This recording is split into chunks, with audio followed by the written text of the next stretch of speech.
Somebody else? Passing the energy, but we heard that we should not heal others. So when we heal others with whatever they have, that whether it will translate to the person who is a healer. Is it true? I didn't understand completely the question. Sorry, No, suppose I heal him. Yes? Okay, whatever he got some problem, whether it will come to us, the person who is healing. No. As long you don't take any energy out.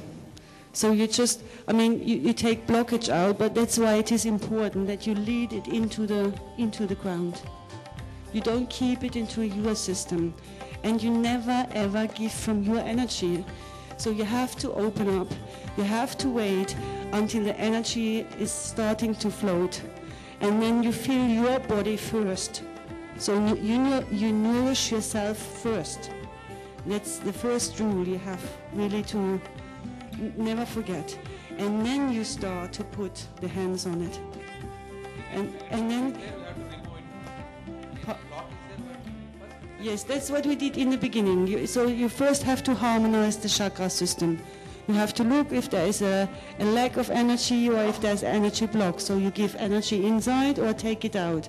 And if this is done, then you can start the main healing process, that you connect with the spirit, and then you let it flow. And if you take a block out, so it can happen that if it is really hard, it can materialize. Sometimes it's creating a really, really bad smell if there's a blockage.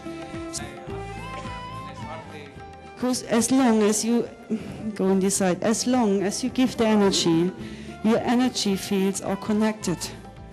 So if you stop with the healing, you close the energy field, and you have, because in this case, Ragul is open. I open him to let the energy inside.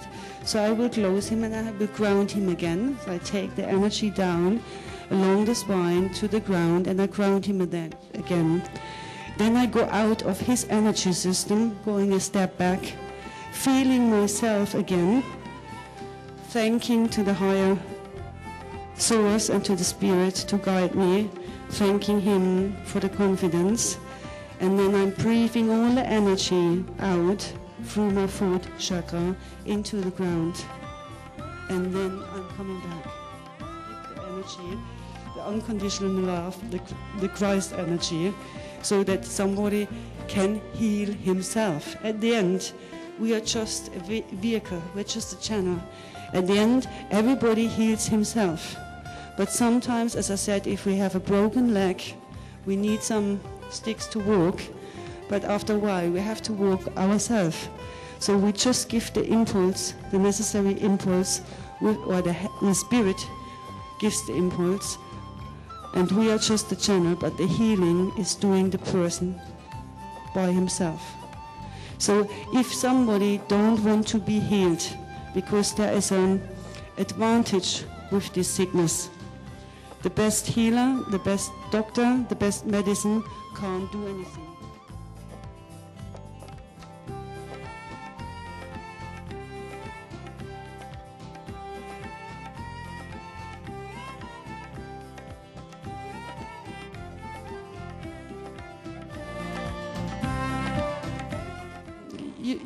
You don't have to use your hands. You just let the energy flow.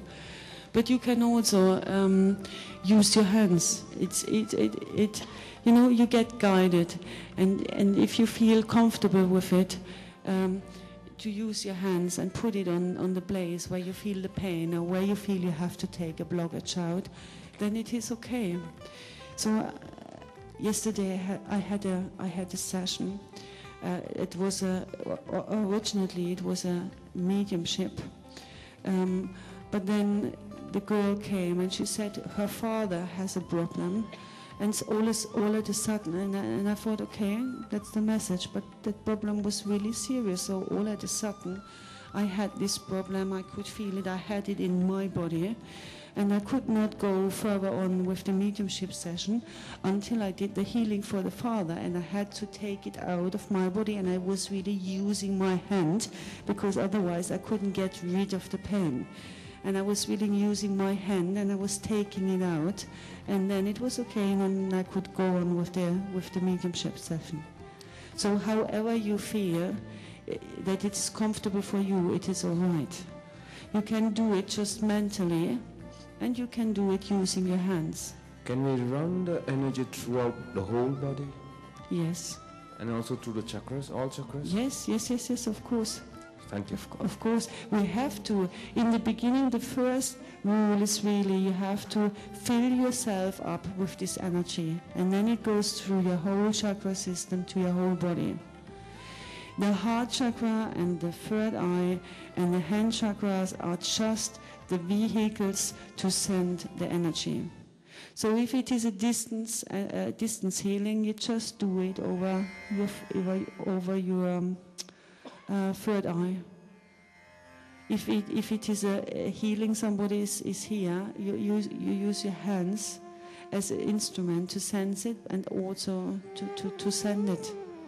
But one of the major points in our system is really these two centers in the head and our heart chakra, where the healing energy is so transformed that the patient can need it.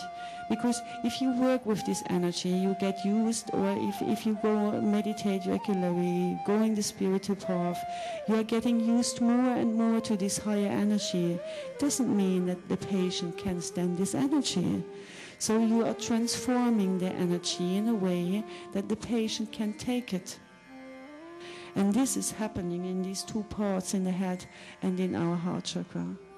And if we get sick, of course, then we are in this baby state again. Otherwise, we wouldn't be sick.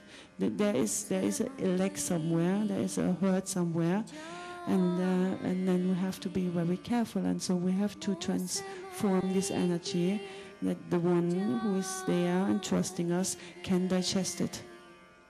Because if we open for this work, and if somebody brings the confidence to us, we have to be very responsible with what we are doing. Is never misuse this power. And the same is also with informations you get. If you get informations where the root causes of the disease, if you start to get also clear audio in the information, you have to be very careful and very secure what you say. You really have to learn your soul language before you give messages, because everything what you say is a self-fulfilling prophecy.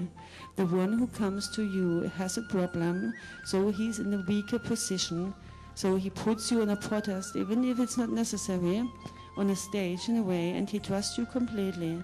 And whatever you say is a seed in his consciousness.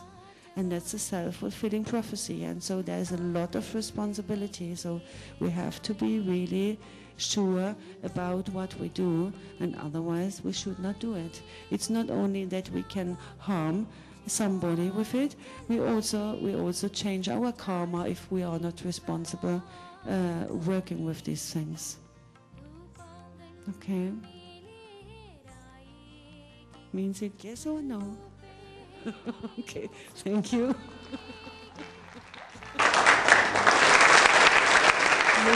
While doing the healing, one is confronted with a very important question.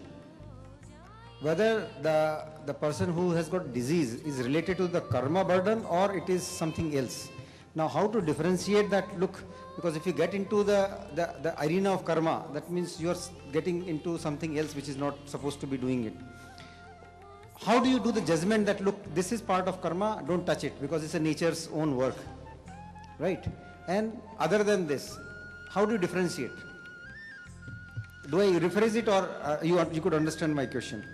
I understand it, but I see it differently, because you can't take the karma of anybody away. You are not doing the healing, you're just giving the impulse, you just are the channel. That's what I said before. Anybody is healing himself. So you can help somebody to find the root cause, to understand his karma, but we are in a position that we can change our karma every day.